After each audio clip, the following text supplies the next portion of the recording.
Welcome to Season 3 of E-Commerce Fastlane, Episode 92.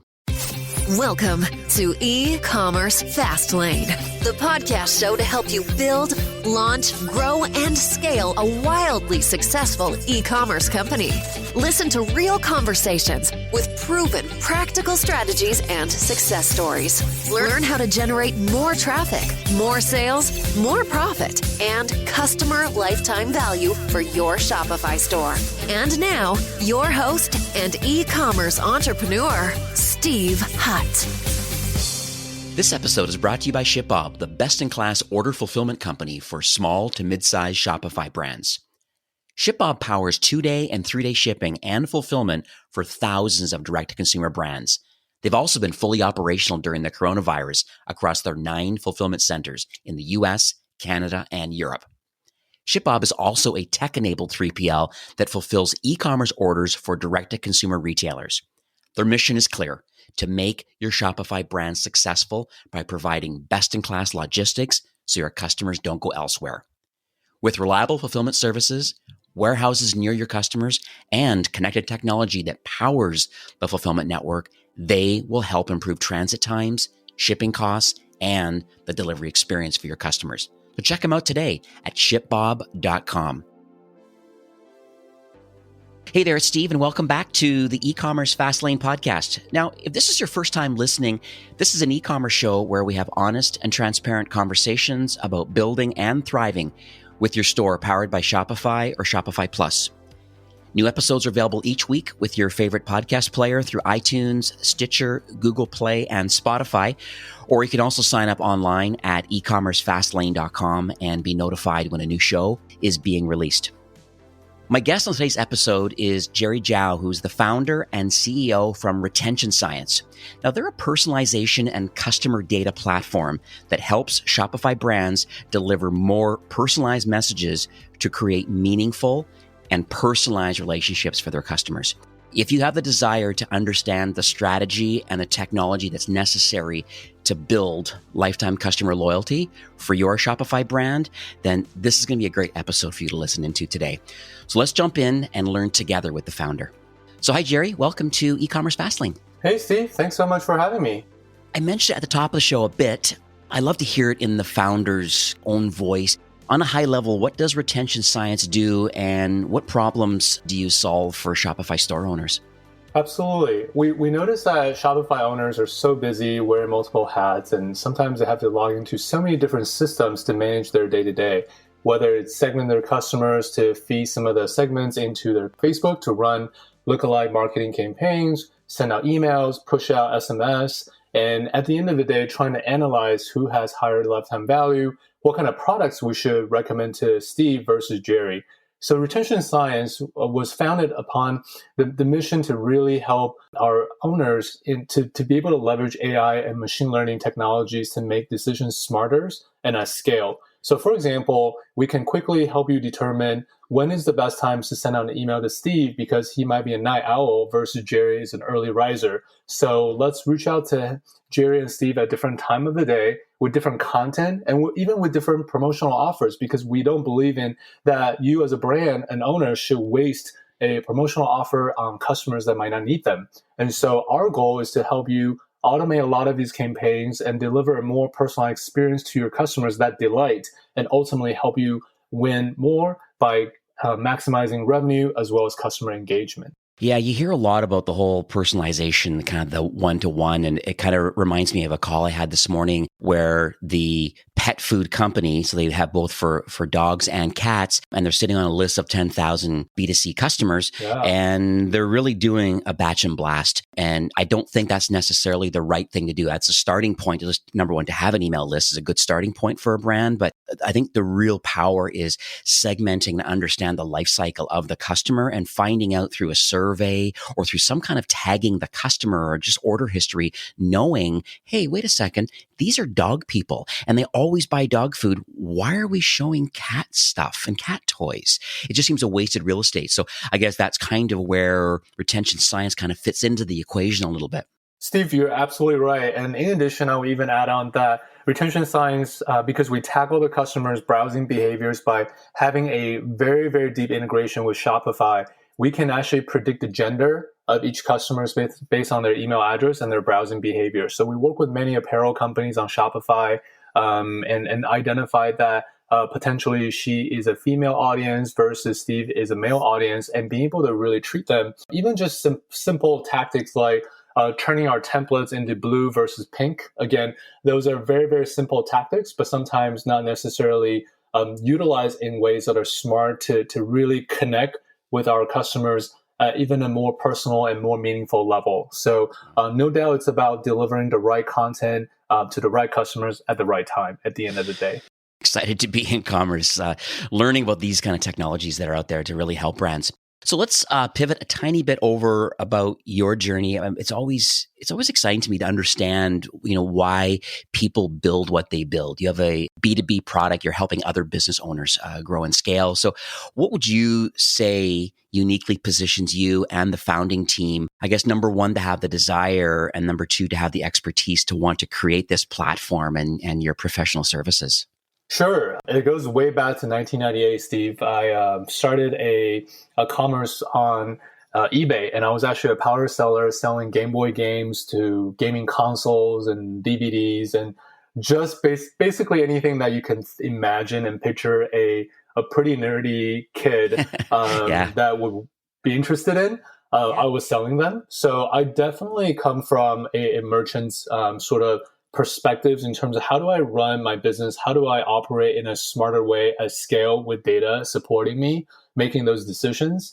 So I started Retention Science about just a little over 8 years ago now with my co-founder and CTO, Andrew Wagi, who also actually separately had his own drop shipping business selling electric violins, as he's a classically trained violinist. We spent so much time acquiring customers, trying to get leads, and we were using other technologies to help us communicate with them. But one of the biggest challenges was constantly bombarding customers with the same messages, and we just find ourselves becoming less relevant to the customers that we're speaking to. And more importantly, we discovered that in the early days that it really cost less than a third of cost to retain existing customers to get them to buy more than really acquiring a new one. And I think these days, like all the merchants listen to the podcast today can probably attest to that spending ads and spending media dollars to really get eyeballs and traffic on our site, that is still the bread and butter and of our spend, and they're very, very expensive. I really would love to encourage all of you to think about how do you invest in actually the gold mine that you're sitting on, which is your existing customer base.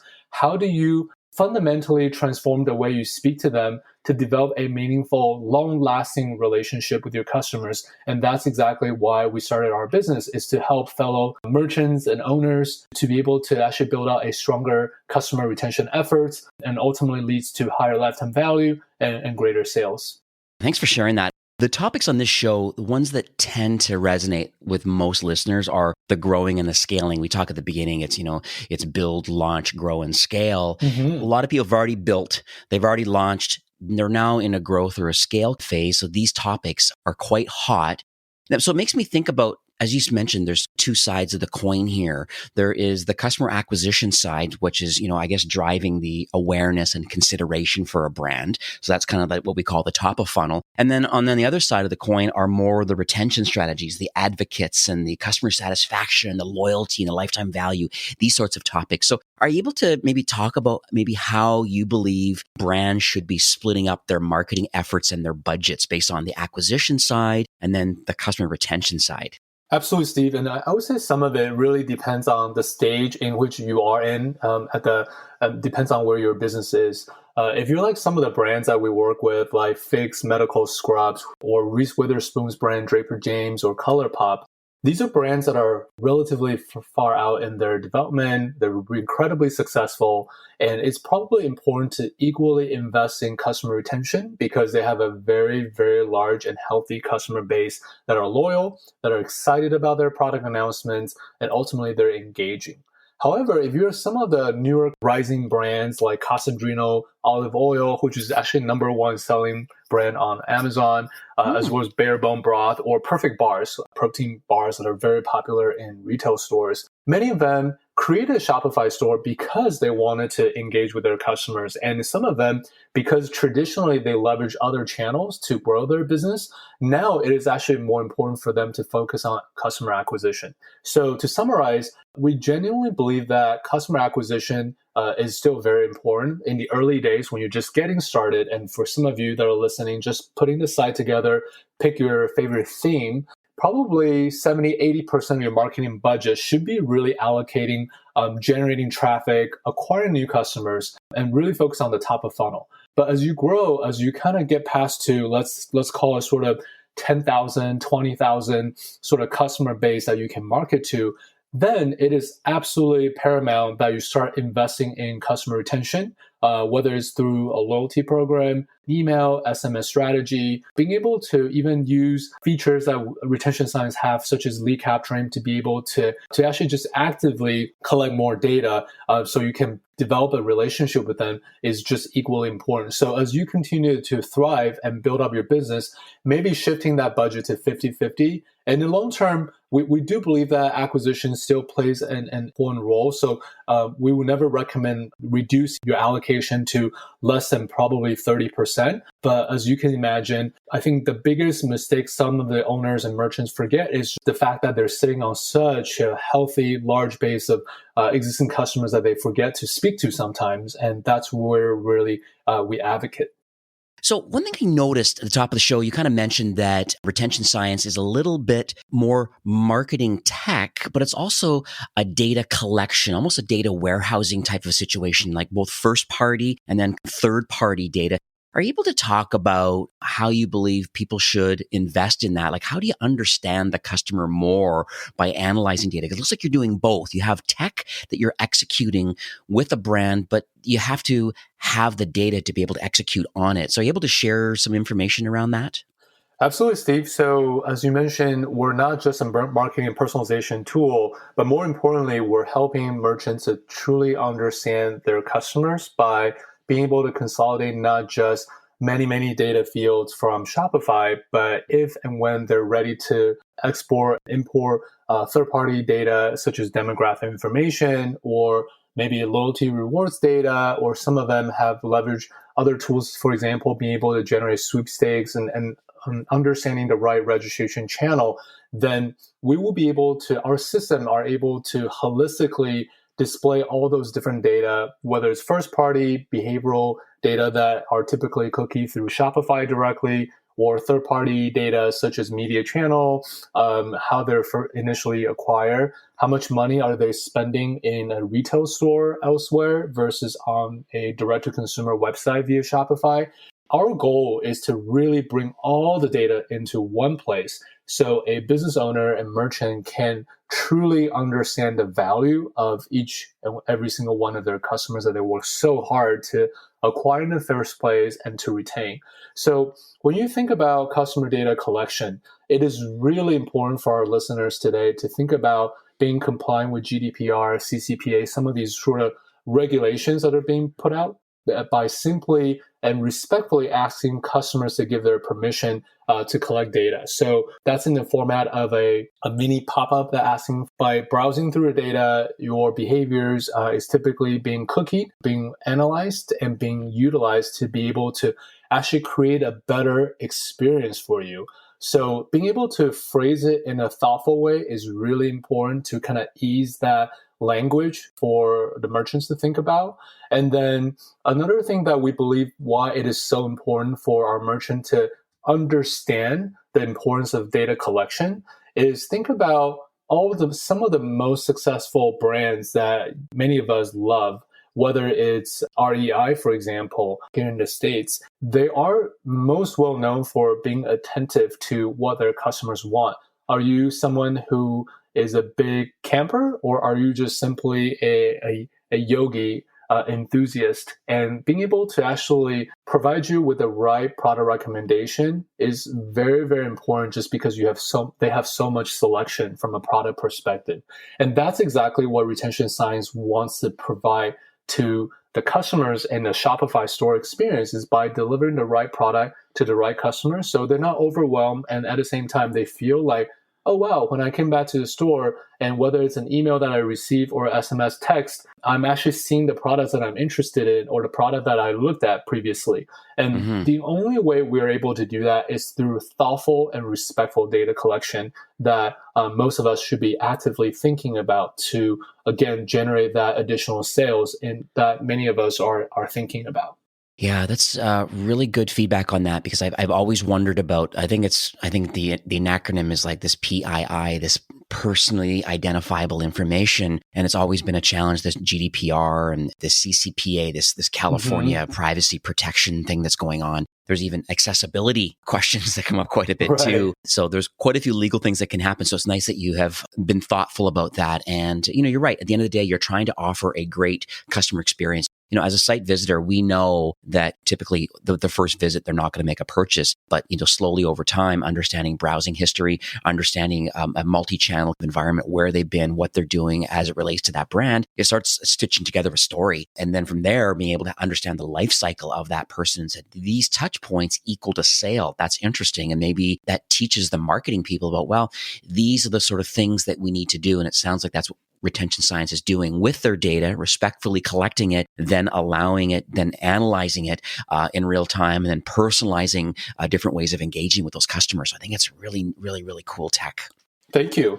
So let's talk about how we can maybe maximize engagement. So we have this data now, this data is collected. Anything you can share with the listeners today about, like, how do we activate a customer? How do we maximize engagement? How do we get more sales as it relates to your platform? I love the example of Draper James, which is a brand, really wonderful brand started by actress Reese Witherspoon. They launched their business with us and Shopify together.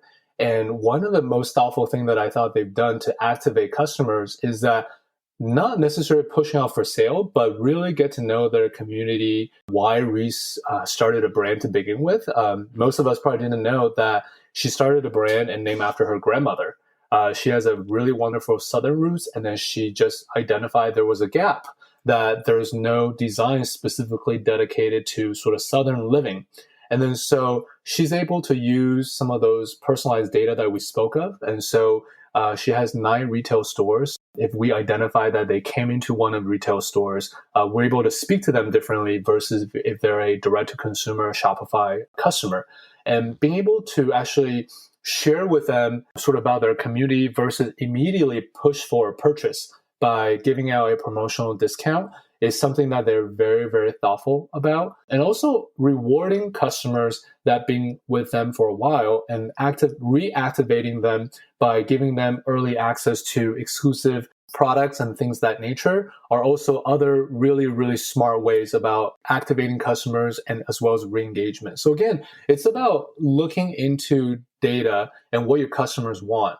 We also love another idea is that many merchants oftentimes have loyalty programs, or they encourage their customers to record a video about their products, or maybe that quote unquote unboxing experience, being able to tag them, being able to feature them in some of their communication and just get other customers excited, right? And because sometimes the success is not about us, it's about how we're able to delight them and delight our customers and share that moment in time, that smile, that benefit of the product. So Barabone Broth, a really wonderful brand based out of San Diego, started by Catherine and Ryan Veteran. We love their stories because they're just so thoughtful and about how to engage their customers. And by activating them, it's actually not by delivering a coupon. It's actually by sharing really wonderful recipe on how to cook a delicious soup with their Barabone broth. So again, there's so many different ideas out there, and sometimes it's not just about leveraging a promotional coupon code. Again, that certainly works, but we encourage all of our merchants to think creatively, listen to their customers, and most importantly, dive into that data of yours so to analyze and see what may or may not work. And one thing I find too that's interesting is a lot of times we're trying to maximize the basket size. So, when you say, let's say the average order value for some markets is around 50, fashion is usually, around close to 100. So all different verticals have different kind of average order sizes. But the idea here is that how would retention science come up with the right solution? Let's say if the average order value is around 50, like what sort of things would you recommend a brand to do, or what does your tech do maybe to get to 60 or 70 or $80? What sort of things can people do today, I guess, delicately nudge the site visitor in their purchase to spend a little bit more? Steve, this is probably by far the most used feature amongst many of our Shopify merchants. And I think this is a really important one. Strategically and tactically, and I really encourage the listeners to take a little bit of notes here. If you know for a fact that your average order value is about $50, do not blindly give out offers and just say 20% off all orders. In fact, if your goal is to drive your average order value from 50 to 65, then please take the time to come up with a promotion. And instead of offering to everybody, please set up a threshold of $10 off of a purchase of $65 or more versus keep it at 50. Because the reality is, you know that many of your products are priced and the way your customers have purchased, they will end right around $50. But if you're willing to give out a promotion to drive that AOV basket size, then find a very, very thoughtful message and then put it together and then say, hey, enjoy an exclusive discount by spending $65 or more, and you will get $10 off. And if you look at it, it's still close to 15%, 10 to 15% off if you do the math calculation. So you're still kind of within the margin that you're willing to give up to drive a sale. But all of a sudden, you're getting that incremental $10 to $15, or sometimes knowing that free shipping is sort of a given. But if you, just because of your business, if your products are a little heavier and it costs a little bit more to ship, set a threshold to not offer free shipping until $80 or $100. That's perfectly acceptable, just because we understand that you have a cost that you need to recuperate as well. So with retention science, we have a very, very smart product feature that's called offer optimization. That will allow many of the larger brands that we work with to dynamically, and I repeat that, dynamically assign a personalized promotional offer to every single customer at the individual level. Meaning that for every promotional campaign, if you choose to create a campaign with 4 or 5 different promotional offers, and you can actually interchangeably offer percentage discount versus flat dollars amount, or buy one, get one free, or many of the cosmetic beauty brands that we work with, like Morphe Cosmetics, offers a free gift back with purchase. Those kind of brands, we certainly recommend you provide 4 or 5 different discounts or giveaway, and let the system automatically identify, and maybe Steve in the past never actually used a coupon code, and therefore Steve is not going to get a discount, but Steve will get an offer for a free gift back when you make a free tote bag when you make the purchase. But Jerry, through his past purchase history, we identified that Jerry had only made purchases on Shopify when there is a 20 or 25% discount. Then we are smart enough to know that 15% is probably not going to convert Jerry. So let's go ahead and push the biggest discount to Jerry just to drive that purchase. So again, there is a tremendous amount of technology that's powering some of the features behind the scenes. So let us do the work for you and have you simply focus on the strategy and the promotional plan so you can ultimately drive sales and increase your basket size as you desire. That's awesome. Thanks for sharing that. It makes me think of another thing too, as far as the creative that goes along with it, because you made a comment about video and almost the customer or the community engagement by someone makes a purchase, and part of the retention strategy is being able to ask for a review, ask for some photos and unboxing kind of a situation. So this UGC, this user generated content, is a pretty powerful tool that's out there right now. Are you able to comment a little bit about marketing creatives and how people can make decisions creatively if in fact they're working? Because there's the ad side out in social, creating ads and how well those ads are actually working. But then there's people landing on the website and what sort of tactics and things that I guess your data can reveal, or things that you're showing dynamically on the product page on a one-to-one. I just was curious on the A/B testing and the creativity of the website and the content that's on that website that helps people convert more. If you could share any details on that. Absolutely. And surprisingly, we discover that oftentimes it's not the product image that drives the sales. A lot of times, actually, lifestyle images. If you have a apparel brand, sometimes it's really the aspirational factor. So it's not necessarily about the product. Maybe it's about the benefits. And we always talk about that it's really sales and marketing 101. It's Yeah. not really about feature selling. It's really about the benefits that your products Yeah. deliver. I love one of our brands called Lunia, really wonderful brand on Shopify.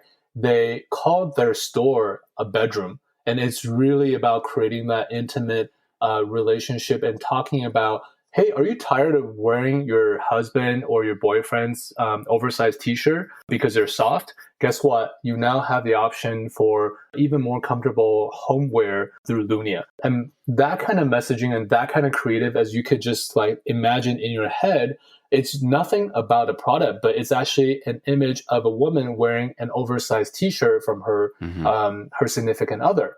And that is actually not selling the product, but really highlighting a solution or a problem that their customers might experience. So we certainly challenge our brands and merchants to think outside of the box in terms of the creative and how do you tell a story that sometimes is not as apparent to you, and sometimes foregoing the urge of just really showing your products, because we're all so in love with our products because we believe in it.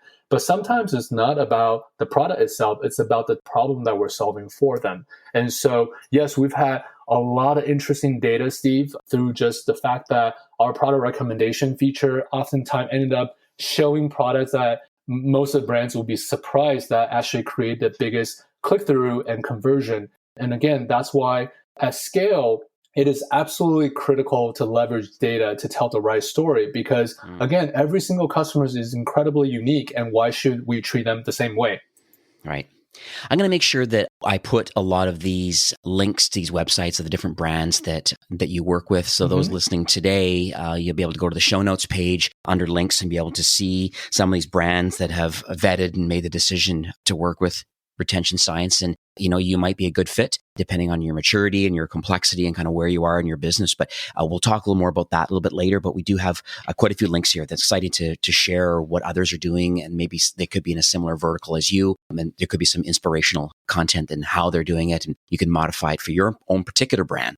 So as you can appreciate, Jerry, this show has a very diverse range of listeners. We have some people that are in the early stage, so it's probably a side hustle, probably still working 9 to 5, doing the day job kind of thing, but they're getting some product market fit, so to speak. So they're able to sell their products and, they got social media and there's some things happening right now, but they haven't quite maybe matured up to the Shopify Plus level yet. And they haven't been able to quit their day job. Probably it's still a side hustle, but they're on their journey and they want it to grow and scale. So because you deal with so many different brands, are you able to share a couple tidbits today about what you believe maybe early stage entrepreneurs should work on today? Yeah, Steve, I think there's a lot of sort of cost-effective ways, especially in the early days, knowing that every dollar, every penny counts. There's so many different channels that you can reach out to your customers in a very thoughtful, genuine way. I love seeing some of the younger brands like Birdies or Harper Wild, what they've done with their communities, which is hosting weekly Instagram story, live chat, Q&A, just about what it's like to start a business. Again, so much of it's about transparency these days, and customers will reward you and appreciate the fact that you're willing to share some of your struggles or just what you're facing as a business owner. And so we've seen a lot of that. We even have seen like Zoom happy hours for brand with their customers. And again, if you're in the earlier stage, these are very cost-effective way for you to engage your customers. For us as a software, it's about collecting data at scale. But when you're earlier, it's so important to engage with your customers so you can hear what is it that they bought, why they bought from you, why do they like your brand mission, what about your voice that they appreciate. And without really talking to them directly, it's hard to figure that out. And it's so much of this is more of an art than a science. And then so we certainly encourage many of you to get out there, get in front of your customers, whether it's through Instagram Live, whether it's through just reaching out to them, having sort of, Zoom happy hour type of initiatives, or sending out surveys using your your tool, email tool to send out surveys. So get to know them more. What is the scent that you prefer for the deodorant that you tried on? What is the frequency that you use your product? How often do you prefer to buy them? Those are all interesting insights that you'd be surprised that your customers will be willing to share with you for you to actually be even smarter about your own business. Yeah, it kind of reminds me of a live chat solution that's been available to Shopify lately. And what they have done, it's exactly what you're talking about. It's almost like reducing this customer frustration a little bit and just offering some extra engagement and stuff. You're talking about this community building and having these Zoom chats and, these Instagram live and just being like authentic and transparent. I think this company, I think it's Live Web, I believe, or liveweb.io. But in any case, it's interesting what they've done is that they're now allowing on the product page to actually use their tech to be able to communicate almost like you're getting a live person, like a live chat, but now you get actually have a live video chat on the product details page with a curator, someone, a customer service. It all depends on the brand you have, but it just shows you there's lots of opportunity out there of how do I engage our customers to be honest and authentic. And I think with this kind of work at home initiatives that's happening right now because of this pandemic, all these things that are going on in the world, people are warming up more to these sorts of things, and they're okay. I mean, there's even this going joke. I've been on a webinar recently, and the poll at the beginning was saying, they asked everybody on there and said, are you wearing pants or are you still in your pajamas right now? Like it's these are things this is what's happening in the world right now. And we have to be okay with that. Absolutely. This is the new norm, Steve. So that's the early stage people. Now, what about those that would be, I guess I would consider them more in the mid-market, maybe even enterprise. They have a small team.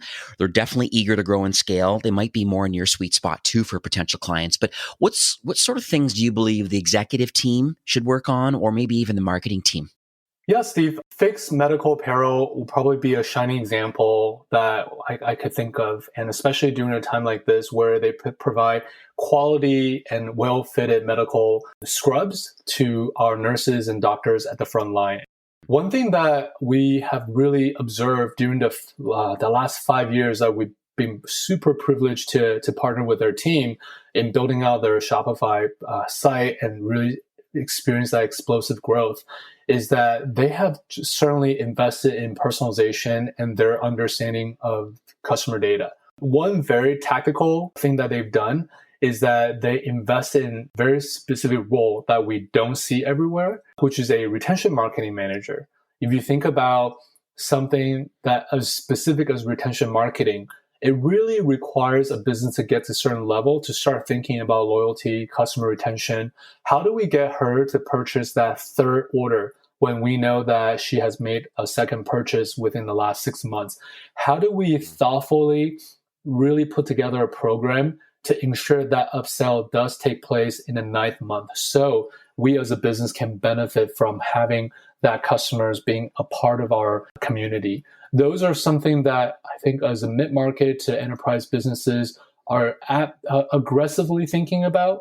And while it is an investment from a personnel perspective, it's certainly paid dividend. So I encourage businesses that are seeing explosive growth to certainly think about investing in a retention marketing manager beyond just your standard social media, affiliate, SEO. In fact, think about how to retain your existing customers, because remember, it literally costs a third to retain an existing customers than acquire a new one.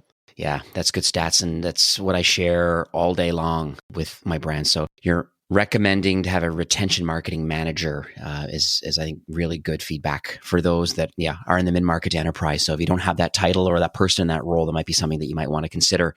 On a side note too, the Figs company, medical apparel company, I think it's wearfigs.com. Just as a side note, they've donated over 30,000 sets of scrubs. So they are really making a significant impact for this kind of COVID-19 relief efforts, which I think is just going to have such a, it's kind of a twofold. It's like they're doing it because it's the right thing to do, and it's timely to do it. It's also just the long-term benefits now of what this brand is doing to build loyalty now. And so having a retention manager involved in all of this is just pretty amazing. Yes, Taylor, Alex over there, the marketing team are phenomenal.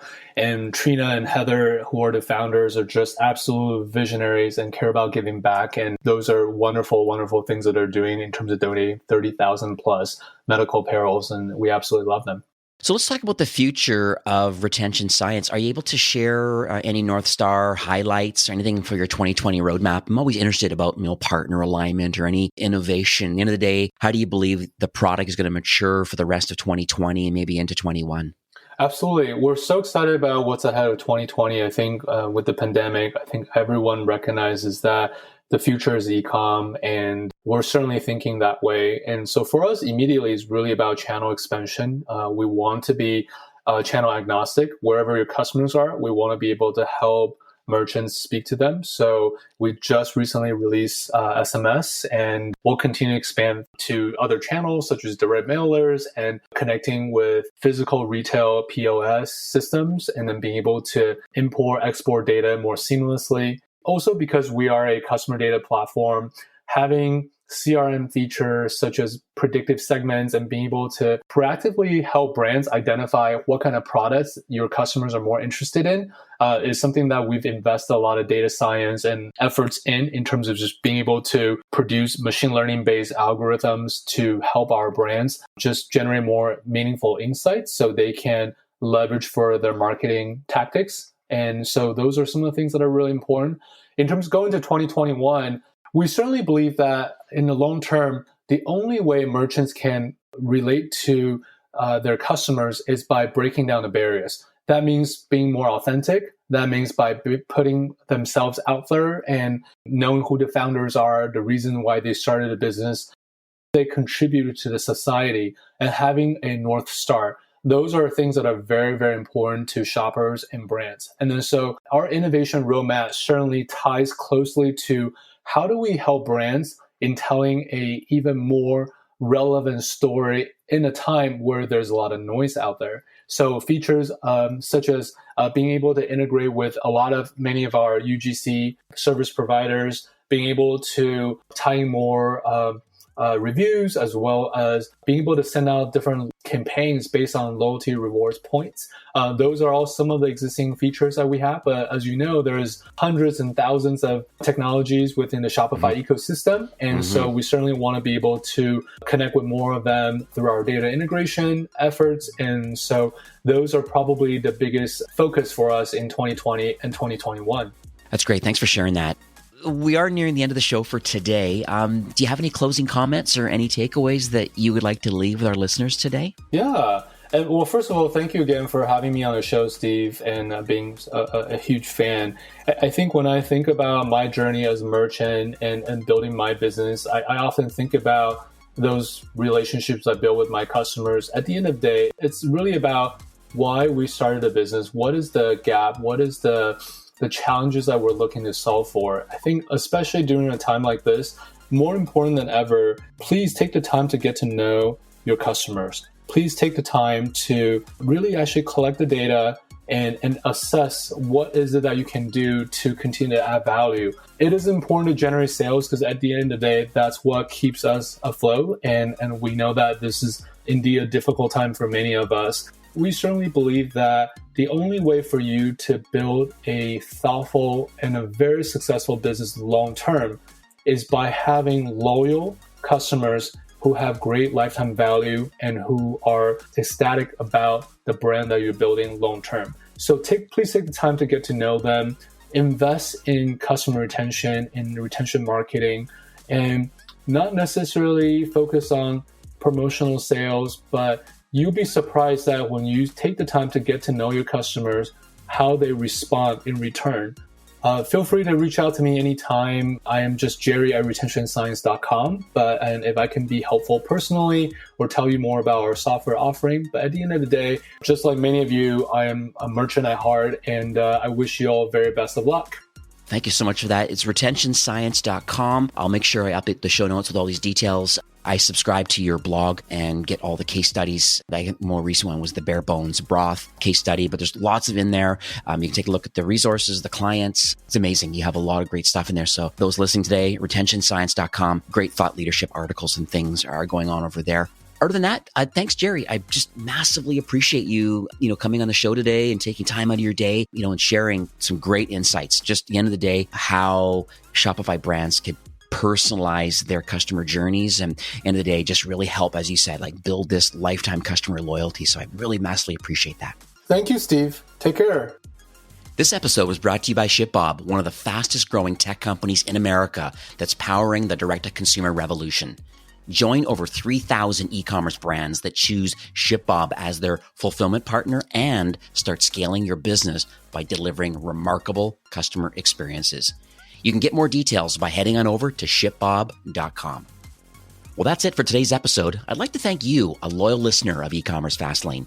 It's my hope that this podcast is offering you a ton of value through growth strategies, tactics, and exclusive insider tips on the best Shopify apps and marketing platforms, all with my personal goal to help you build, launch, grow, and scale with Shopify.